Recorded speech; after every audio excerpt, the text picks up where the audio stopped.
ഒരു പെണ്ണ് പോവാവുന്നതിന്റെ നിങ്ങളൊക്കെ ചിന്തിക്കുന്നതിന്റെ അപ്പുറം എന്ന് വെച്ചാൽ അതിനപ്പുറം എക്സ്ട്രീം ലെവലിൽ ഞാൻ പോയിട്ടുണ്ട്. അത് എല്ലാ അർത്ഥത്തിലും ഞാൻ പോയിട്ടുണ്ട്. പക്ഷെ എനിക്ക് തിരിച്ചു കിട്ടിയിട്ടുള്ള കാര്യങ്ങളൊക്കെ പറഞ്ഞു കഴിഞ്ഞാൽ ഉണ്ടല്ലോ, നിങ്ങളൊക്കെ ചിലപ്പോ തലേ കൈയും വെച്ച് ഓടും.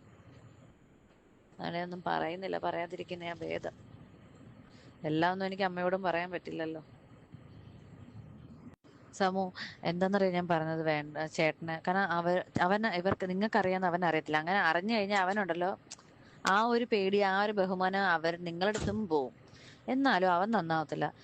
സത്യം പറഞ്ഞാൽ നിങ്ങൾ ഒഴിച്ച് ലോകത്തുള്ള എല്ലാവരും ട്രൈ ചെയ്തിട്ടുണ്ട്. ഞങ്ങളുടെ കൂടെയുള്ള ഫ്രണ്ട്സ് എല്ലാവരും. നമുക്ക് ഈ എന്താ പറയാ, ഉറങ്ങുന്നവനെ ഉണർത്താൻ പറ്റും, ഈ ഉറക്കം നടിക്കുന്നവനെ നമുക്ക് ഉണർത്താൻ പറ്റത്തില്ല എന്ന് പറയത്തില്ല. അത് കറക്റ്റാ. അതാണ് നിതീഷ്. കാരണം അവനൊരു കുടുംബം അല്ല വേണ്ടത്. അവനിങ്ങനെ അടിച്ചു പൊളിച്ച് നടക്കണം, വലിയ വണ്ടിയിൽ അങ്ങനെ ഇങ്ങനെ അടിച്ചെടുക്കണം. എന്ത് വെച്ചാലും പറയുന്നത്, കൊച്ചിന് ഞാൻ ഫ്ലാറ്റ് വാങ്ങിച്ചല്ലോ, കൊച്ചിന് ഫ്ലാറ്റ് വാങ്ങിച്ച് വണ്ടി വാങ്ങിച്ച് ഇപ്പൊ കൊച്ചിന് അതാണല്ലോ ആവശ്യം. ഇതൊക്കെ വാങ്ങിച്ചപ്പോഴേക്കും എല്ലാം ആയിന്ന്. അത് നിതീഷിന് അറിയാൻ വയ്യാത്ത കാര്യമൊന്നുമല്ല. നിതീഷ് പൊട്ടനൊന്നും അല്ലല്ലോ. അവരെ വീട്ടുകാരെന്താ ചെയ്തിട്ടുള്ളതെന്നും അവരെ വീട്ടുകാരെന്താ ചെയ്യണേന്നും എല്ലാം അവന് കറക്റ്റായിട്ട് അറിയാം. അവൻ ചുമ്മാ എന്താ പറയാ, നമ്മളെ വീട്ടിൽ ഇരിക്കുന്ന പെണ്ണുങ്ങളെ പറയത്തില്ല ചില ആണുങ്ങൾ, അത് തന്നെ എന്നെ പറയാം. എന്ത് പറഞ്ഞാലും എന്നെ പറയാ, അത്ര നീ കാരണം അതൊരു എക്സ്ക്യൂസ് ആയിട്ട് എടുക്കുന്നു, അത്ര തന്നെ. ഈ ലോകത്ത് ആര് പറഞ്ഞാലും അവൻ കേൾക്കാൻ പോകുന്നില്ല. കാരണം ഒത്തിരി പറഞ്ഞാൽ പറയേണ്ടവരൊക്കെ പറഞ്ഞു കഴിഞ്ഞു. പിന്നെ എന്ത് ചെയ്യാനാ, അവരച്ഛൻ തന്നെ എന്റെ അമ്മയെ വിളിച്ച് പറയാൻ കേട്ടില്ലേ, ഓ ഇപ്പോഴത്തെ ആമ്പിള്ളേർ അങ്ങനെയാന്ന്. 2 ദിവസം 3 ദിവസമൊക്കെ വീട്ടിൽ കയറാണ്ട് എവിടെങ്കിലും പോയി തങ്ങിയിട്ട് വരുന്നവനെ സ്വന്തം അച്ഛൻ തന്നെ എന്റർടൈൻ ചെയ്യുന്നു.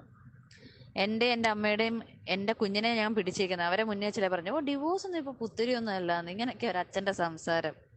പെങ്ങള് പിന്നെ പറയണ്ടായിരിക്കുമല്ലോ. പിന്നെ അവൻ എന്താ വേണം? ഇത്രയും നല്ല സപ്പോർട്ട് ചെയ്യുന്ന ഫാമിലി അല്ലേ കൂടെ ഉള്ളത്. കയ്യില് പൂത്ത കാശില്ലായിരുന്ന സമയത്തും ഞാൻ കൂടെ വേണമായിരുന്നു. കാശായപ്പോൾ പുറങ്കാലം കൊണ്ട് ചവിട്ടിക്കളയുന്നു. കളയട്ടെ, എനിക്ക് പ്രശ്നമൊന്നുമില്ല. കാണിക്കാവുന്ന അത്രയും കാണിക്കട്ടെ ഞാനും വിചാരിക്കണേ.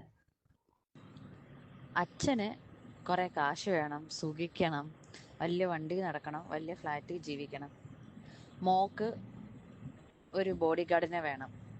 24 മണിക്കൂർ അവൻ മോളെ ബോഡി ഗാർഡായിട്ട് നടക്കണം. മോളെ കൊച്ചിനെയും സന്തോഷിപ്പിച്ച് നടക്കണം. പിന്നെ കുറെ പൈസ അയാൾക്ക് അയച്ചു കൊടുക്കണം. ഇത്രയാണ് അച്ഛന്. അയാൾക്ക് പിന്നെ എൻ്റെ ലോക്കറിന്റെ കീ അയാളുടെ കയ്യിലായിരുന്നു, അത് ഞാൻ വാങ്ങിച്ചു. എൻ്റെ സ്വർണം ഞാൻ കൊടുത്തിട്ടില്ല. ഇത് അച്ഛൻ. മോള്, അവളെ ജീവിതത്തിൽ കുഴപ്പമൊന്നുമില്ല. പുള്ളിക്കാരത്തേക്ക് ഒരു റബ്ബർ സ്റ്റാമ്പ് ഉണ്ട് കൂടെ. എന്നെ സന്തോഷിപ്പിക്കാൻ പാടില്ല, ഞാൻ